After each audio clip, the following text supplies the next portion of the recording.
You are listening to the Horse Radio Network, part of the Equine Network family. What a beautiful day for horses in the morning. You are listening to the #1 horse podcast in the world. Here is your entertaining look at the horse world and the people in it.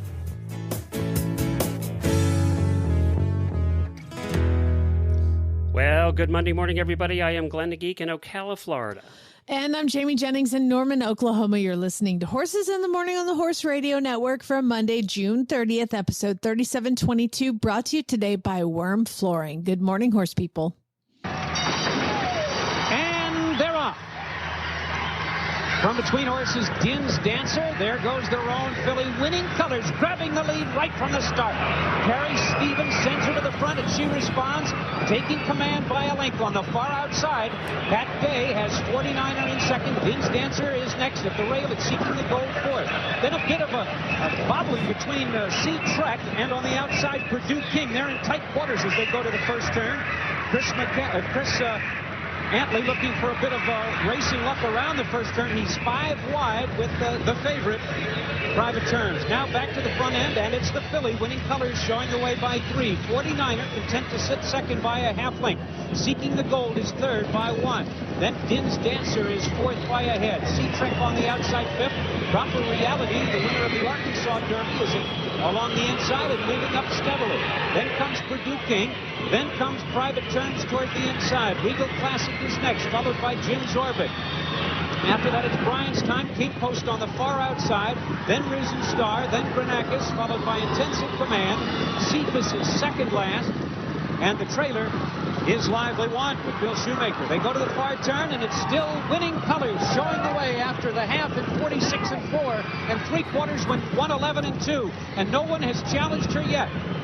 Along the inside, Proper Reality has gained ground and moved into second. Seeking the Gold is racing third. 49er is fourth. And Private Terms on the outside fifth as they come to the top of the stretch. She's led from the start. Every pole a winning one. And it's Winning Colors showing the way as they straighten away in the lane. Winning Colors doing it just like D-Way Lucas said she would. Taking command and drawing off. Now she's in front by 3. Proper Reality is second. Here comes 49er, 2-year-old champ from last year. Putting in a bid on the outside. And down the stretch they come. Winning Colors in front. Here comes 49er on the outside. Lucas and Stevens. It's a driving finish. Winning Colors by a head. Wire to wire with Gary Stevens. Woo! What a mare! Oh my God, it was like yesterday. 1988, that race was. And of course, we're doing that because we did lose Dwayne Lucas over the weekend. Winning Colors was his, let's see here, was his first, actually, of the Kentucky Derby winners. Of 4. He had 4 Kentucky Derby winners, Thunder Gulch, Grindstone, and Charismatic, over the years. But I thought I'd play the Winning Colors one. The only thing that still annoys me about this is the thing that always annoys me about playing these recordings is they put the crowd noise so loud you can barely hear the announcer. That's because they didn't have the technology back then to balance all of that out.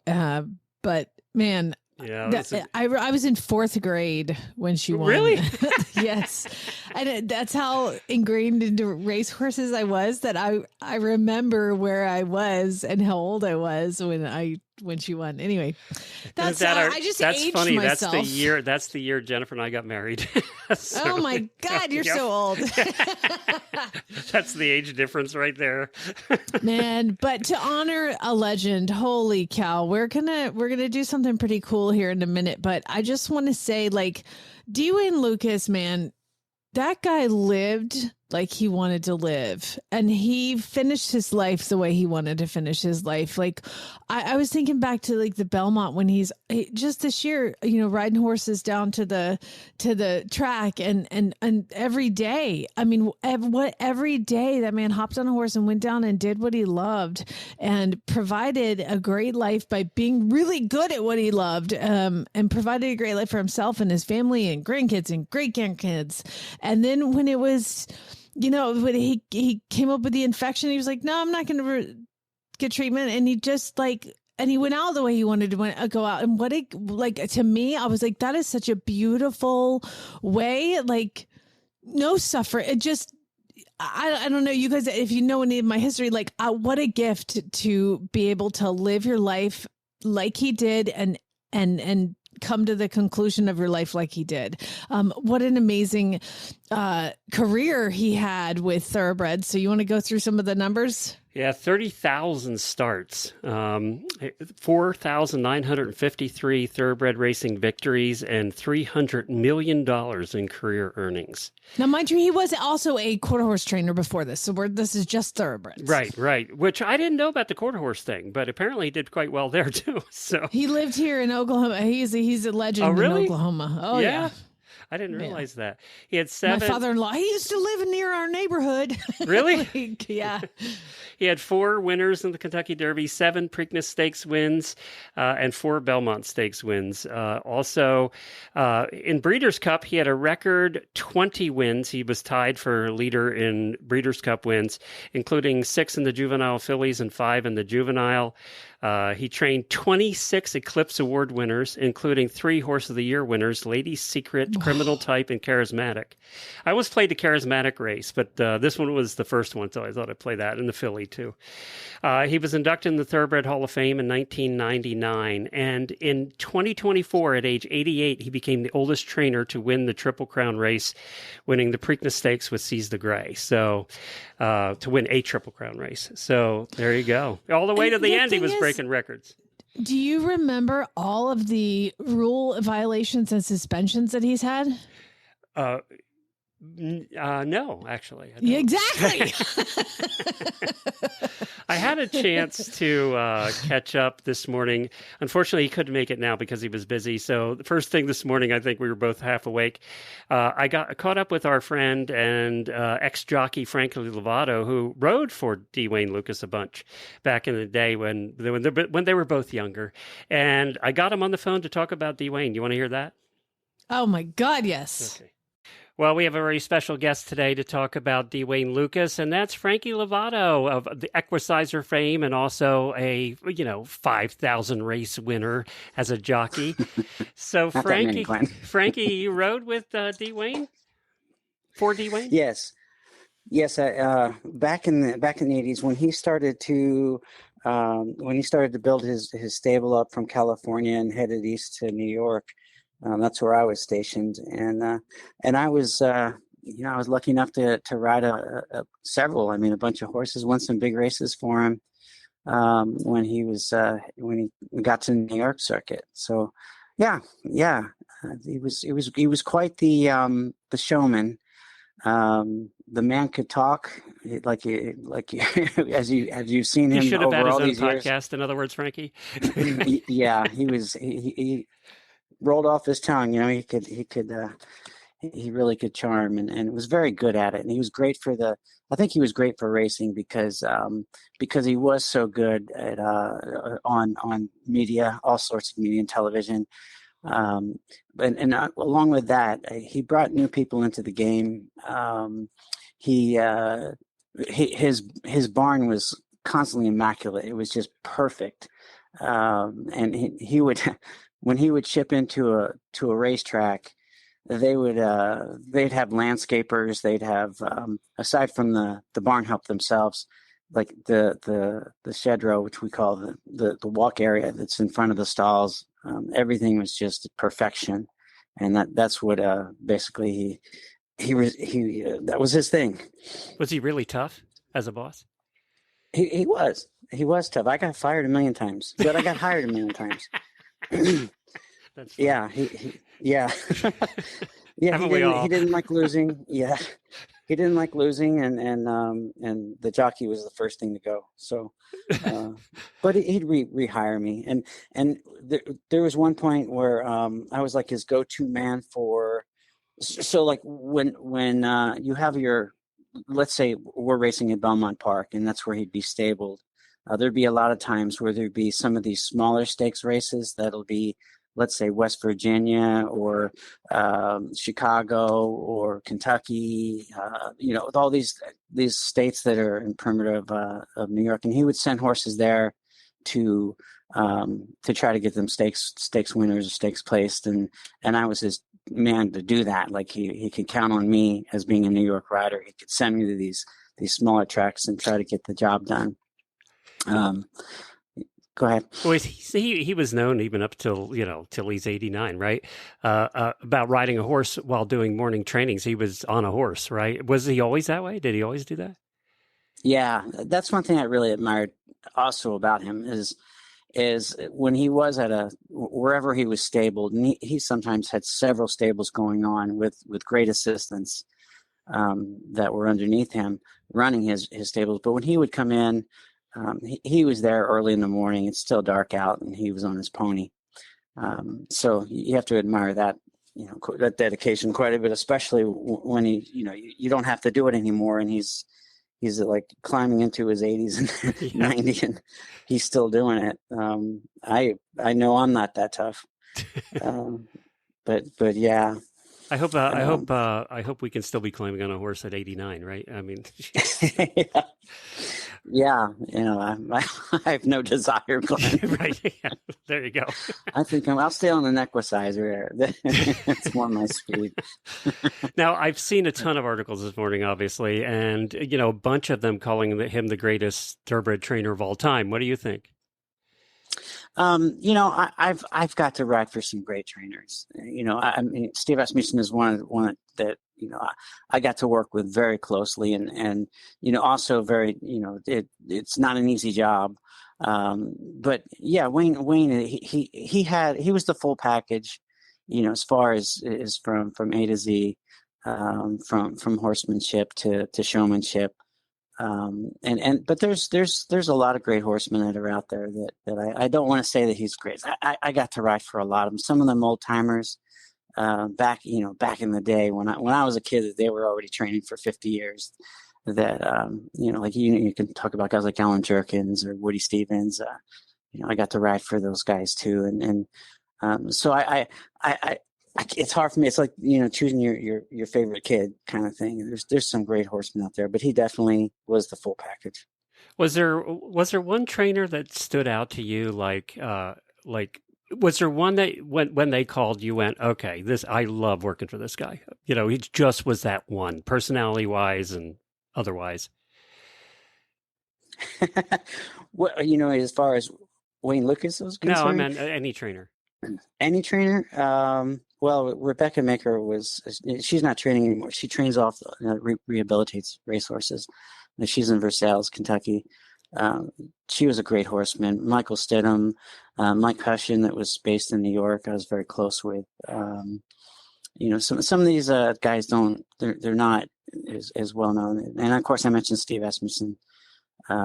Incredible horseman, worked very closely. We had a lot of success together because we were, like if a trainer could ride a race, which they can't, that I was the kind of jockey that we had a relationship that, I could be that guy with the communication and just feel what you want and what you want to see, out there on the racetrack. And so I've been very lucky to have relationships like that with those I've just mentioned. Well, we'll end on this, but I was surprised to read in one of the articles that he was also trained 23 champions in the quarter horse racing. In 74 and 75, he was leading the nation in quarter horse racing. I didn't know he did that. Yeah, I had known he had some success, but I was strictly in the thoroughbred industry, so I wasn't aware of how successful he was. I just knew he was. He was. Didn't sound successful. like he did much that wasn't successful. Yeah. He went big. You got to give the guy so much credit, and his entire life up until now, just incredible the time and effort and dedication, and you have to admire that. And he wasn't one. Jamie and I have talked about. He wasn't one we heard bad things about. As far as getting suspended and all of that stuff, you just didn't hear it. He ran a very clean operation, and as I mentioned, he had the best assistants underneath him that would, when he wasn't there, because he'd have stables at several different tracks, that he had assistants that were, well, you can see some of them, now that have gone off, like Todd Pletcher and Karen McLaughlin and Mark Hennig and Randy Bradshaw. There's a line of them that have become quite successful on their own, or very successful on their own. Very. But they just follow the model of what Wayne did. So. Well, Frankie, thank you for joining us. I know you have to head out with the grandkids someplace, so we really appreciate you taking the time out this morning to do this. My pleasure. Thank you for having me, Glenn. Well, thank you to Frankie for doing that. I know I caught him off guard early this morning, and I really appreciate him jumping in like he did. Frankie's such a good friend, and we enjoy having him on the show every time. And our best to family and all the connections of D. Wayne Lukas. May you rest in peace. All right, time to do some daily Whinnies, Jamie.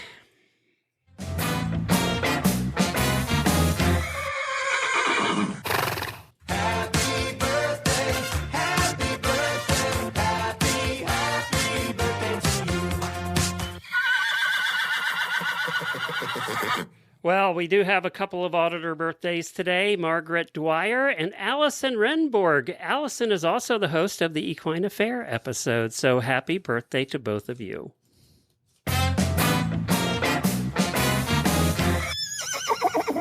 Man, I had such a fun day yesterday. It's hot as bejesus out here, right? But I mean, it is everywhere. But I went to a dressage clinic, and they have a covered arena, and oh my God, that's amazing. Did they have fans? Was it cooler?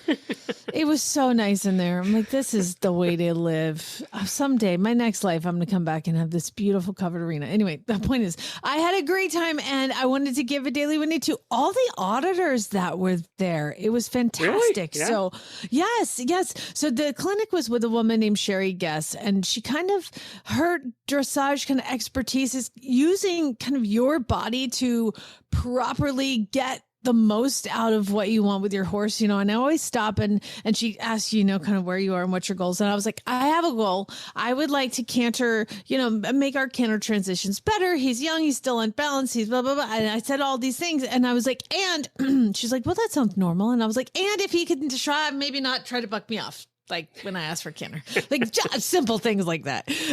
So we used a lot of different things. It was really, really good clinic. I had some amazing canter work. Once we got all the leads we were supposed to get, you got to start somewhere. Which horse were you on again? I was on Ace. Ace, okay. The thoroughbred, and she was asking me. She was like, "Okay, what was his race career like?" And I was like, It wasn't. She's like, well, I mean, obviously he went into training. And I was like, he couldn't get into a race because he couldn't even qualify for a race because his timed works were so slow.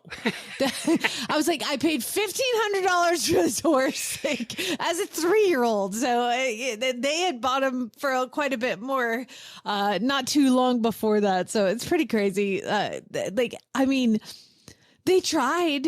Yeah, they tried to make him a racehorse, so it's just fitting that he's in his second career, fairly young. But auditors, Patty, Allison, Pam, and Amy, everybody was there. It was super fun, and it was like they do like a lunch, and everybody kind of watches each other. It's good. So what did you learn? What was your takeaway? We always say anytime you go to a lesson or a conference, you should have one takeaway that you really focus on. Well, there was probably there's 2 big ones that I learned, and this is boring for people who don't ride. But when you're asking for the canter depart or a half halt in the canter, people want to say you kind of like add leg and kind of sit. As in this thing, she said, you've got big thigh blocks. You might as well use them. Instead of sitting, you lift your thighs as the horse is going up, and then you're asking for a half halt in the correct time. And oh my God, it works so good. Did it feel weird though when you first did it? No, it felt great. I was like, this makes so much more sense. Yeah. Like it was almost easier, but oh my God, I can't walk. I'm so sore. I got up and rode this morning. I did do some stuff. I was like, gotta push through. But one of the girls, she was like, Sherry's notorious for making you sore for days. Days. And the other thing was getting him to activate his right hind a little bit more. I mean, again, boring stuff. So lifting my right hand and adding leg while lifting my inside rein, kind of to get him to really bend to the outside in that canter, keeping that outside rein and outside leg against his neck, which really helped. So again, those are the takeaways. Sorry. Are you wanting him to be just a dressage horse, or are you thinking eventing for him, or what? I would love to event him. I've done a couple little little eventing things, but it's not as easy to access a cross country course as it is to go to a dressage lesson. That's true. So, and as we know, dressage wins events now. So yeah. So we're gonna be real good at it. The last we've done one dressage test, and he got a 9 on his halt. So he's pretty good at it. But also it was a walk trot test. So we've got some work to do on the canter portion of life. So like I said, the jumps are not a problem. It's the between the jumps, like from between 1 and 2 and between 2 and 3. So he's coming along. He's coming along. But this one I've definitely been really slow and patient with because I love him and he's so pretty.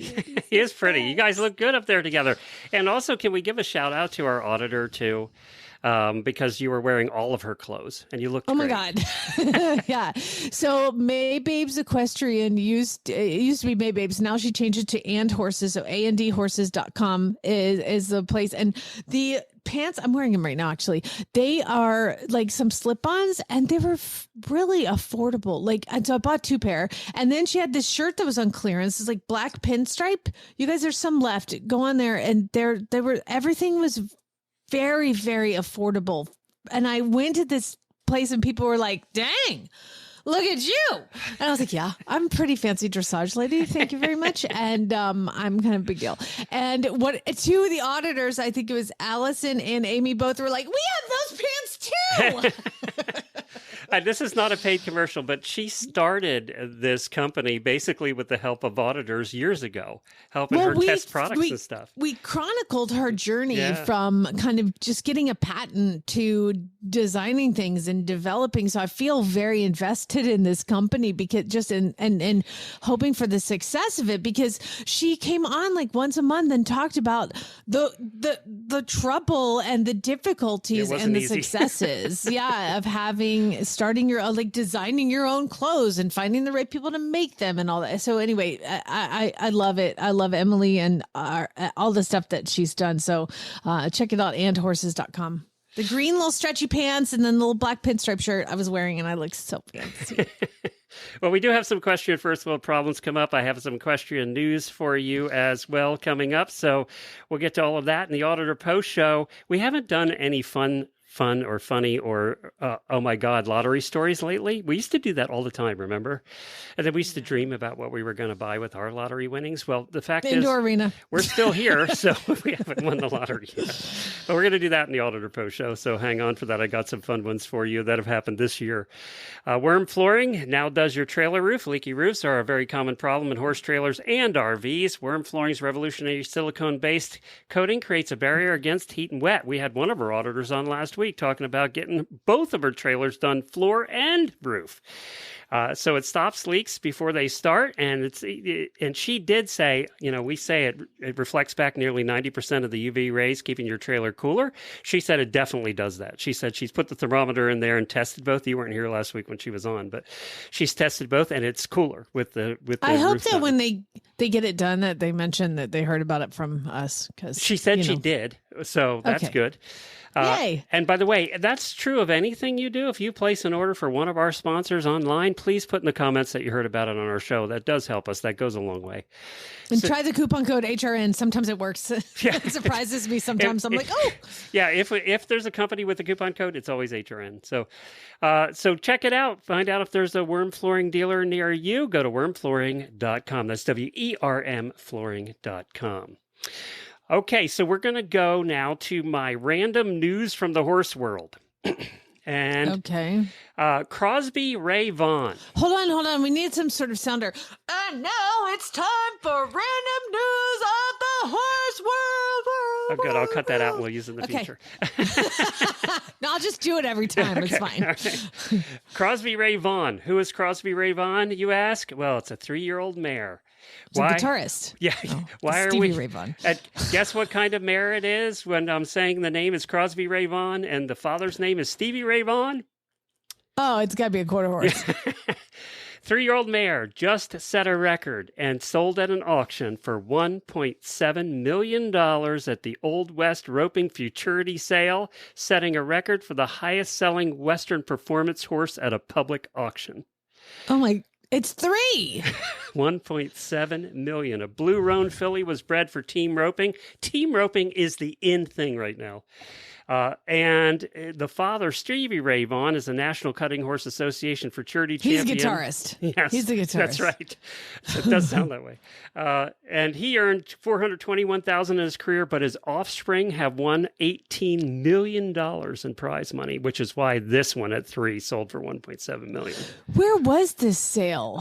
It said Heber, which I don't know where Heber is. Sounds a lot like my last name. Oh, Utah. Yeah, Utah. I love that you just mispronounced what sounds like your last name. Yeah, so there you go. That was the story number 1. We got to talk about this rule change with the USEF because it shocked the hell out of me because I didn't know about this, and maybe I should have, and maybe I shouldn't be so shocked that people do bad things to their horses. But there was a recent rule change by the USEF that has caused quite a stir, and the stir wasn't because there was any opposition to the rule, but it's because they needed this rule and the fact that this rule was needed in the first place. So what the rule change is, at shows now, they can use, in addition to blood and urine, they can use hair testing to test for illegal drug use. Because hair tests will find drugs that actually blood and urine won't find. I didn't know that either. I did know that, but I don't want to talk about why I know that. Go ahead, move on. So the one specifically that they're targeting is pentobarbital. And what's that used for, Jamie? Pentobarbital? That's the euthanasia drug called blue juice or pink juice. That's how they put your horse down. That's correct. And who's using that as a performance-enhancing drug? I had to look that up because I had the same question. And apparently it's used in small dosages to calm horses, potentially making them more compliant, less excitable, or easier to handle. Well, no kid. They're half dead at that point. Oh my God. It's a form of doping as it artificially alters the horse's natural performance. I had no idea this was being used. Oh God, that's so scary. And it's being used by people that don't know what they're doing and, could accidentally give them too much. What sport is guilty of this? I don't know, but the fact that it's USEF that made the ruling means that they don't make these rules unless they've come across the problem, right? But it shocked the hell out of me. It shocked you apparently too, because I had no idea. Who would inject that into? I mean, I have nightmares about, like, when I was a vet tech, we'd have to euthanize horses. I would have nightmares that you wouldn't give it enough and it would wake up, every horse like a zombie. Yeah.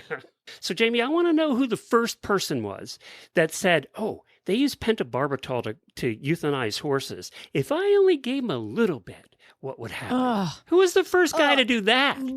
Oh, my stomach hurts even thinking about that. Again, like I said, lightning does strike. Maybe they'll get struck by lightning. Karma's a bitch.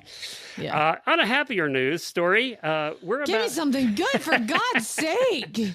We're about halfway through the U.S. Open of eventing. We haven't talked about this year. We always joke about dressage and eventing being like you win no money. There's no money in eventing. Yeah. Well, this year they're trying to change that, and that's the reason it's being done. We're halfway through the $200,000 final of the U.S. Open of eventing. And what that is there's a whole bunch of qualifying rides. They're all 4-star events that happen across the United States. And you earn points based on your finish. And then at the end of the year, a certain number of those finishers, I think it's the top 10, go on and do a ride at Morven Park in October to become the champion, to basically U.S. Open, Equestrian Open of Eventing champion. That champion will win $200,000. It's the biggest ever awarded prize in the U.S. for eventing, and they think it might be the biggest for eventing in the world. Is there like a sponsor that we have to start calling, like Defender U.S. Open or something? I didn't read that part. It doesn't say in this article. But on top of that, the top point earners are eligible for an additional $50,000 in prize money. So we're halfway through the qualifying rides this year, and they've published the top 10 now. You're really into eventing. Do you want to give me a guess on who's in the top 10? Yeah, I would go Boyd Martin.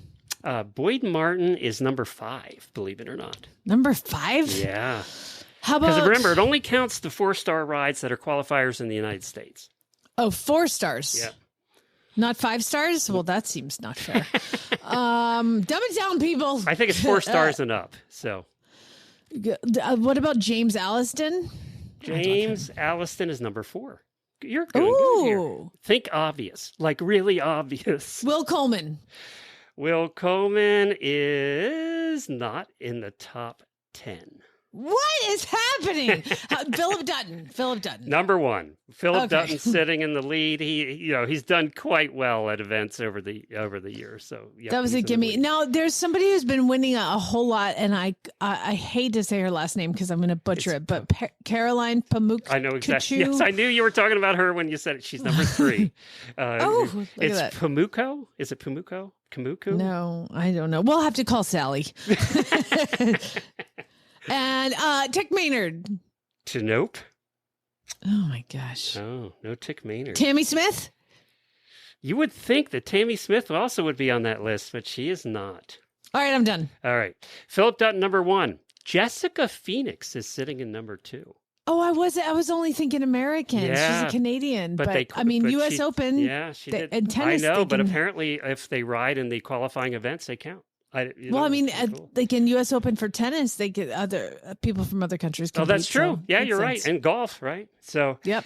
Caroline, who you mentioned, whose last name we can't say, James Alliston, number 4, Boyd Martin, number 5, Jenny Brannigan, number 6, Okay. Emma Klugman, number 7, because Okay. she's ridden in several shows here in the United States, Lucienne Bellissimo, Sharon White.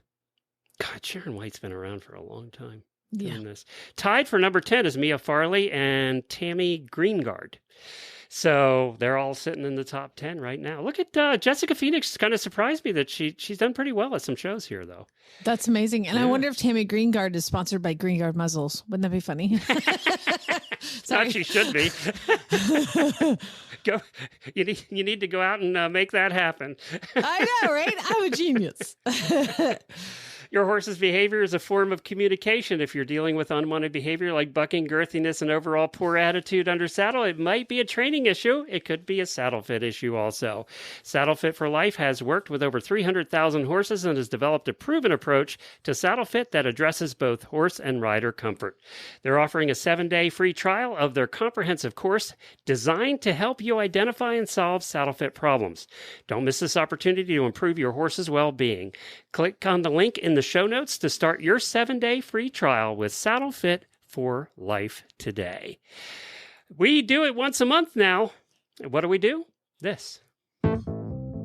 It's time for the weekly look at your equestrian first world problems. This ought to be good. Okay, Glenn, basically what happens now once a month, used to be every week, now once a month, is we ask listeners what are some of their equestrian first world problems. If you have a first world problem and it involves your horse, it's first world. Okay, that's just the way that's the way it is. So what I would like you to do is go to the post that I put up on Facebook, or you put up on Facebook on Sunday, and I want you to look because one includes pictures. So we're Okay. going to get to I'll that. go to that. You don't have to look yet. Just have it up ready to go. Okay, let's see. We're going to start with Chantel. Hold on, I got to get my glasses Well, the on to read my auditors phone. post a lot. I'm scrolling Yeah. to find this. Yeah. Okay. So Chantel says, my barn owner recently purchased an adorable gypsy cob mare, and she's pregnant, and I'm in love with the mare, and she's foaling in December, and I don't have time to save up the money to buy it. You know, when you were saying that, I thought she was talking about the barn owner was pregnant. I was like, she's going to buy the barn owner's baby? Oh, it's the horse. The Okay, adorable good. gypsy cob mare is pregnant. Okay, good. I'm glad to hear it. I mean, forget your debt snowball. Let's go. Just put it on hold. You know what? You remember what Dave Ramsey says about horses? What? Do you not remember? I don't remember. I think we played it. Dave Ramsey was like, this guy calls in. He's like, my wife, she spends all her money on horses. And Dave goes, stop that. You can't fix that one. That's when he was like, she's not getting rid of the horses. She'll get rid of you before she gets rid of that horse. Poor Chantel's on a teacher salary, so I don't know that she's going to be buying extra horses anytime soon. Well, you know. Thinking about you, Chantel, though. Rachel We're talking about says the lottery later, Chantel. You could always go that route. I mean, let's do it. You learn every day on this show. Rachel says, it's been so hot. I've been giving these horses a mid-afternoon hose to cool them off. The problem is I worry my gelding to be sad and think I'm neglecting him when it cools back down because he loves it so much. And she's a video of him. Like, she's like blasting him with the hose and he's like loving it. It's great. We have something exciting going to be happening today that we're a little afraid of here at the farm. Our neighbors below us have finally gotten to the point where they're bringing she has 2 dressage horses, and they're bringing their horses home, which means they're going to be like 2 fences away from our horses. And I'm thinking that that's going to cause a lot of commotion today. Or it might calm things down for Nigel. If yesterday was any judge, I don't think so. Yesterday, I said to Jennifer, let's just take Nigel and Scooter, the 2 retired horses, for a walk around the farm. So get them out of their stalls, take them for a walk around the farm. So we did that. We'd taken them for a walk around the farm right beside James Field, the new horse. And James decides to have an absolute bucking, kicking, running meltdown that we have these 2 horses out and he's not, which caused Scooter to go into it while I'm holding him, to go into a kicking, bucking, because he hates horses running behind him. So obviously we switched horses quickly before I died, and Jennifer took Scooter and managed to get him calmed down while I ran away with Nigel. So... So, you know how the saying goes, I had 1 horse and it was lonely. So I got a horse for my horse because it was lonely. And then when I couldn't ride my horse because then the other horse would be lonely. So I got a 3rd horse. But then you can't do anything with 2 horses because then you're leaving one behind. So then we had to get a 4th horse. I was so mad yesterday. I was horse husband mad yesterday. And that's what Jennifer called it, horse husband mad. Because I was just like, I wanted to go for a quiet little walk with my pony. And all these stupid things I do for that's you. That's exactly what I said when we got home. Me. And then the rest of the day, she's like, you're not allowed in the barn. You're going in the house. So I went in the house and I painted. And I did not go back out to the barn at all yesterday. Did not. Just like what I have to tell my husband, if you would stop approaching them like a mountain lion, then they would be better for you. I've learned a long time ago, when you're getting that mood, and everybody does at some point with their horses, you just have to walk away from it. Yeah. Just go back in the house, honey. Yeah. Craigslist Carl is not horse husbands. We all get to that point as horse husbands. Yeah. Everybody says, "Oh, you're a horse guy." No, I'm still a horse husband. No. Heather says my green grass is so lush and beautiful and green in my pastures, but now it's so hot and wet outside that the horses have been on limited turnout as Florida is being Florida. Yeah, what does that mean? That means we're getting rain every day. The grass is so lush that all the horses can't get turned down on it or they die. So that's what that means. Kaylin says, I'm Charlie mowing twice a week now. Are you? Yeah. Kaylin says, Charlie and I had our viewing of our heart horse photo session we did with Bethany, who was also an auditor.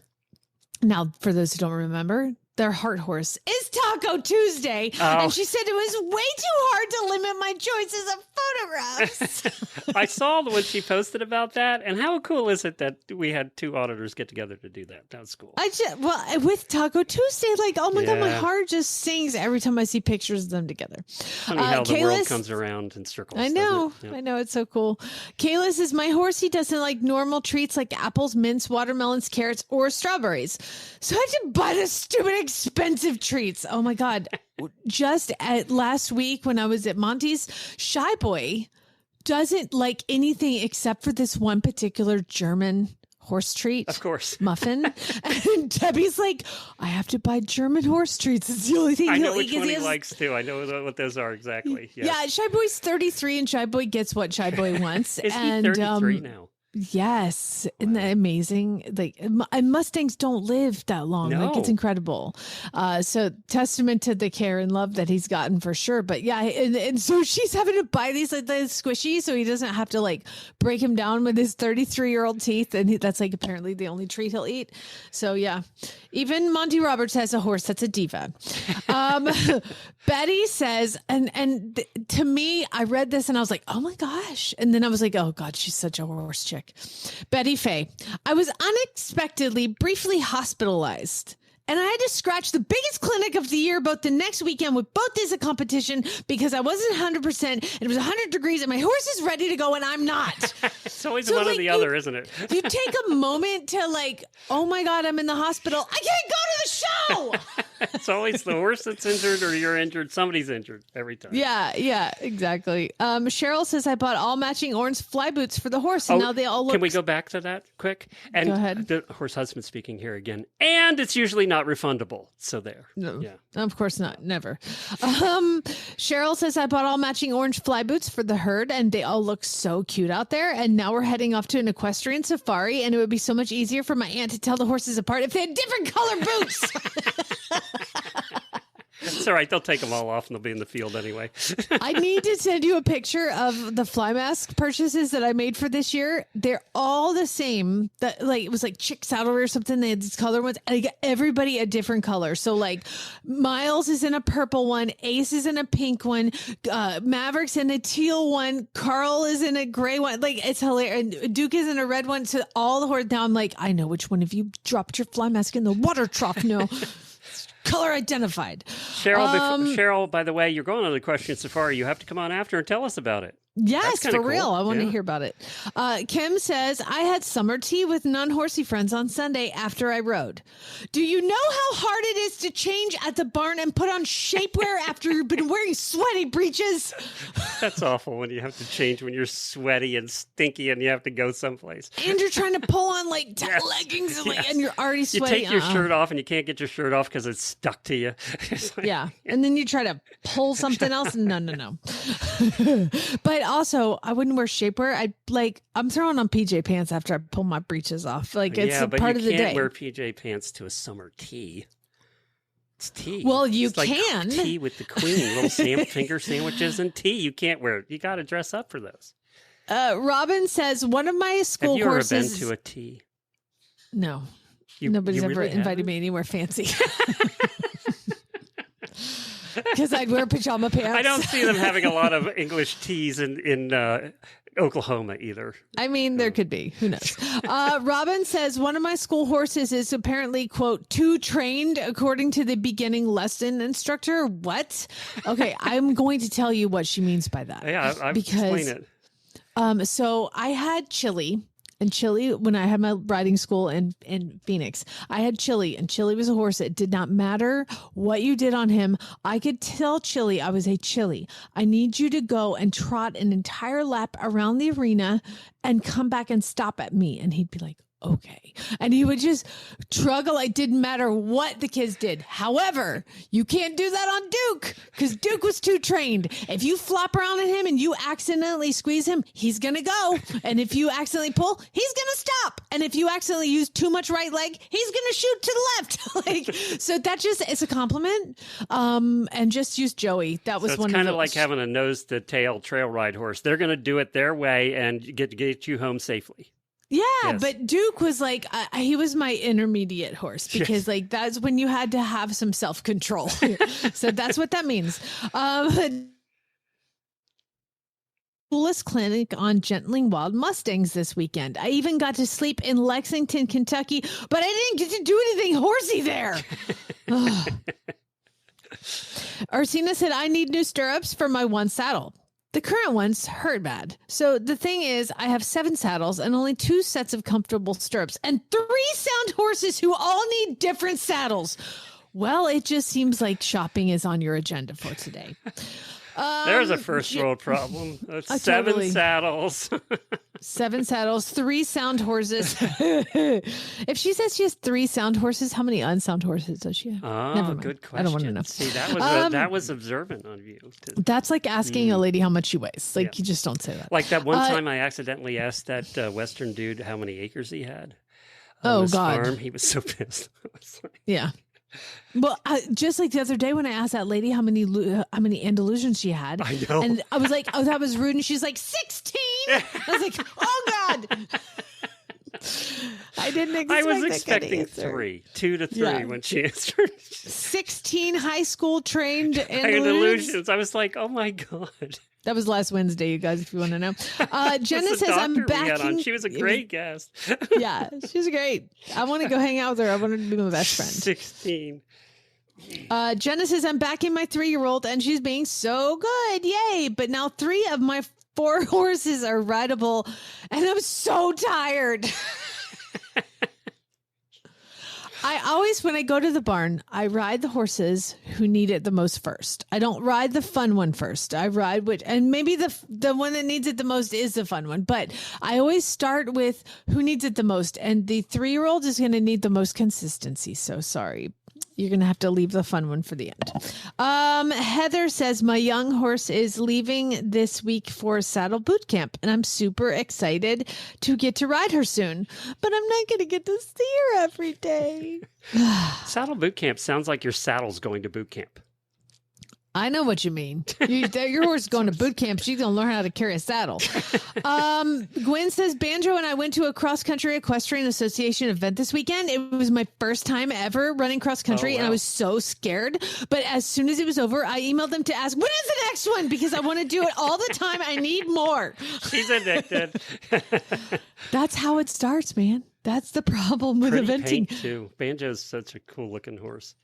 Okay, this is the one that needs photos. This is Pamela Byers. Okay. She was at the clinic this weekend, and she told me about this. And your clinic? Like, the one you were at? Yes. The dressage clinic. The dressage clinic. She says, my sensitive OTTB gelding wears a fly sheet made for riding so he doesn't buck when a horsefly lands on his hind end while I am riding him. While untacking, I went to take off his neck fly sheet and he started acting spooky about the fly sheet. So I untied him just to desensitize him. I rubbed the fly sheet all over him. I was throwing it in the air and he decided it was okay. So I threw it up one more time and the Oklahoma wind caught it and flung it to the top of my 8-foot tall horse trailer. And I can't figure out how to get it down so I can ride my horse again. There it is on the roof of the horse trailer.